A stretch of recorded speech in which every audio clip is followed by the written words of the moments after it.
Hello दोस्तों, जय हिंद जय भारत। जैसा कि आपके लिए मैं प्रत्येक दिन सारा इंपॉर्टेंट क्वेश्चन का कलेक्शन आप लोग के लिए लेकर आ रहा हूं। ये सारा इंपॉर्टेंट क्वेश्चन आपके एग्जाम पॉइंट ऑफ व्यू से मैं बना रहा हूं। उसी कड़ी में एक ये कॉन्सेप्ट आने वाला है और इस कॉन्सेप्ट को बहुत अच्छे से हम लोग सॉल्व करने वाले हैं।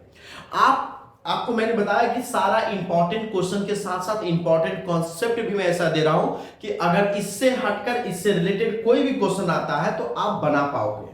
बच्चों यहां पे देखिए, बोला find the 31st term of an AP which 11th term is 38 and 16th term is 73। जब ऐसा बोला है कि मेरे को किसी एपी का दो टर्म का वैल्यू दिया हुआ है, यानी 11th टर्म का वैल्यू दिया हुआ है। अगर हम लोग लिखना चाहेंगे तो A11 का वैल्यू हमें दिया हुआ है 38 और दूसरा टर्म दिया हुआ है बच्चों A16। तो A16 का वैल्यू दिया हुआ है कितना, 73। कितना दिया बच्चों, 73। अब यहां पर से हमें निकालना क्या है, हमें फाइंड आउट क्या करना है। तो बोला 831st का वैल्यू क्या होगा, है ना। तो पहले हमें यहां से जब भी, पहला इस बात को नोट करना, जब भी किसी भी एपी का दो टर्म दिया हुआ होगा तो उस एपी से हम लोग दो इक्वेशन बनाकर ए और डी निकाल सकते हैं। आइए देखते हैं कैसे निकालेंगे। यानी पहला प्रोसेस है कि आप यहां से क्या निकालोगे, ए और डी निकालोगे। अब बताओ, क्या A11 को A प्लस 10D में लिख सकता हूं, और 10D मतलब कितना हो जाएगा, 38। लेकिन बच्चों मैं देखो यहां पर आपको कॉन्सेप्ट सिखा रहा हूं, मैं ये नहीं बता रहा हूं कि आपको एग्जाम में कैसे लिखना है, क्योंकि वो ऑलरेडी आपको पता है। और नहीं पता है तो आप मेरे को मैसेज करना, मैं बता दूंगा कि एग्जाम में कैसे लिखते हैं जिसमें 100% मार्क्स आता है। क्योंकि यहां पर मैं टोटली कॉन्सेप्ट की बात कर रहा हूं, न कि पैटर्न की बात कर। एग्जाम में कैसे लिखा जाता है ये जानना बहुत जरूरी होता है। तो a प्लस 10d, चूंकि 11 था तो a प्लस 10d का वैल्यू हो गया 31 और इसको मान लेंगे हम लोग इक्वेशन 1। यहां पर a 16 है बच्चों, तो a प्लस 15d लिखेंगे और इसका वैल्यू कितना हो जाएगा बच्चों, 73, और ये हो जाएगा इक्वेशन 2। अब बताओ यहां पर जब भी, अब यहां पर मैं आपको एक स्मार्ट वर्क करना सिखा रहा हूं, और ये स्मार्ट वर्क क्या है, जब भी आपको, ज्यादातर बच्चे यहां पे गलती सॉल्व करते हैं, क्योंकि वो इसमें से इसको माइनस करते हैं तो उनको परेशानियां बढ़ जाती हैं। जब भी आपको कोई दो इक्वेशन आए और ऐसा संभव हो कि आपको बड़े में से छोटे वाला को माइनस करना हो, तो बहुत स्लाइटली और बहुत अच्छे तरीके से हमेशा कोशिश करना कि बड़े वाला वैल्यू से छोटे वाला वैल्यू को क्या करना है, माइनस करना है। ठीक है ना। तो आप यहां पर से इक्वेशन 2 में से माइनस करेंगे इक्वेशन 1 और देन वी गेट, मतलब अगर लिखना चाहेंगे देन वी गेट, अगर हम लोग इक्वेशन 2 में से इक्वेशन 1 को माइनस करते हैं तो हमें क्या मिलता है ये मैं लिखना चाहता हूं। तो देखिए मैं लिखूंगा a plus 15d is equal to 73। दूसरा मैं लिखूंगा a plus 10d is equal to 38। क्या मैं लिखूंगा बच्चों, 38। अब बताओ इसमें से माइनस कर रहे हैं, चूंकि सब्ट्रैक्शन कर रहे हैं तो यहां पर प्लस का साइन था तो माइनस में चेंज हो जाएगा, यहां भी माइनस और यहां पर भी माइनस, प्लस माइनस ये कैंसिल हो जाएगा। 15d से 10d माइनस हो जाएगा, ये कितना हो जाएगा, 5d हो जाएगा। और ये 73 में से 38 को माइनस करेंगे तो कितना होगा, तो 13 में से अगर 8 जाता है तो लास्ट वाला संख्या कितना हो जाएगा, जल्दी बताओ, यानी ये 5 हो जाएगा। और अगर यहां से 3 में से, मतलब 6 में से 3 माइनस होगा तो कितना हो जाएगा, 35 हो जाएगा।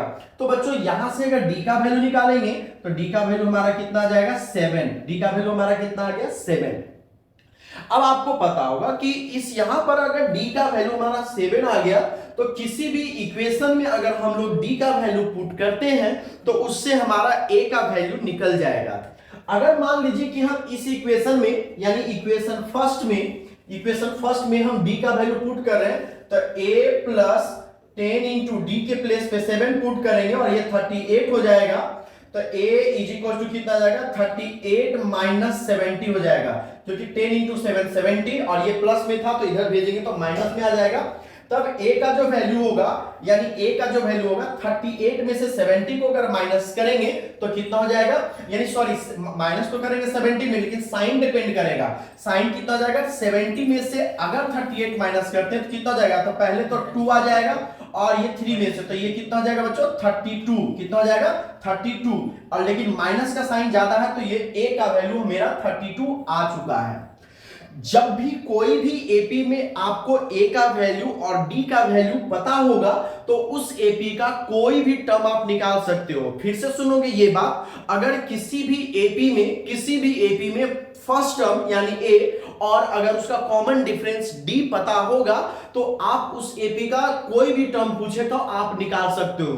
तो यहां पर से हमारा क्वेश्चन बोला गया था कि find the 31st term of an AP whose 11th term is 38 and the 16th term is 73। तो इससे मैंने a और d दोनों का वैल्यू निकाल लिया है, और अगर हमें a 31st निकालना है तो हम लोग क्या करेंगे, यहां से सॉल्व करेंगे।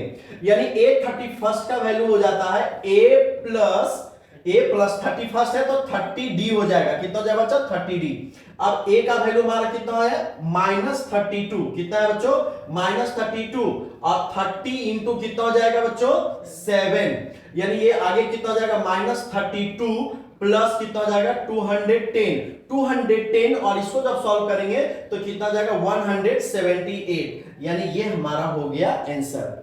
अब देखो मैंने आपको एक क्वेश्चन बताया और इस क्वेश्चन से मैंने ऐसे क्वेश्चन, सबसे पहले तो ऐसे क्वेश्चन आपका एग्जाम में आने के लिए आना बहुत ज्यादा इंपॉर्टेंट क्वेश्चन है, और इस क्वेश्चन को मैंने पूरा कॉन्सेप्ट से सिखाया। अगर इन केस आपको इसके डिजिट को चेंज करके क्वेश्चन आता है तो आप डरना मत। पहले मैंने तीन प्रोसेस मैंने समझाया, दोनों टर्म है, उस टर्म को आप इस फॉर्मेट में लिखोगे। यहां से पहला टारगेट आपको रहेगा ए और डी का वैल्यू निकालना, और जब ए और डी का वैल्यू निकाल लोगे तो उस एपी का कोई भी टर्म आप बना सकते हो। तो बच्चों आपको कुछ भी डाउट्स हो तो आप हमें मैसेज करें, और अगर ये क्लासेस आपके लिए बेनिफिशियल हो रहा है तो अपने दोस्तों तक जरूर शेयर करें, जिससे मैं भी मोटिवेट हूंगा और आपके दोस्तों को भी फायदा होगा। यानी ज्यादा लोगों तक ये फायदा आपको पहुंचाना आपका कर्तव्य बनता है। तो दोस्तों आज ही share, like, subscribe and share करें। Thank you. जय हिंद, जय भारत।